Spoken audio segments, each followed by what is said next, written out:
सुना है बलूचिस्तान और फ़लस्तीन के हालात एक जैसे हैं। मैंने देखा नहीं खुद जाके, लेकिन वीडियो ज़रूर देखी है। हमारे मुल्क में अब बलूचिस्तान के बाद पंजाब की बारी है, फिर सिंध की बारी है और एंड पे केपी के। अगर केपी के लोग उसी तरह खड़े रहे जिस तरह अभी जनाब यकमुश्त हैं, तो केपी के वो छेड़ नहीं सकते।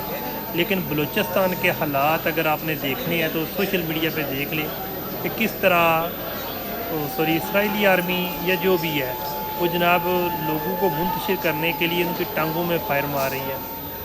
वीडियोस मैंने देखी हैं तो बड़ा दुख हुआ है।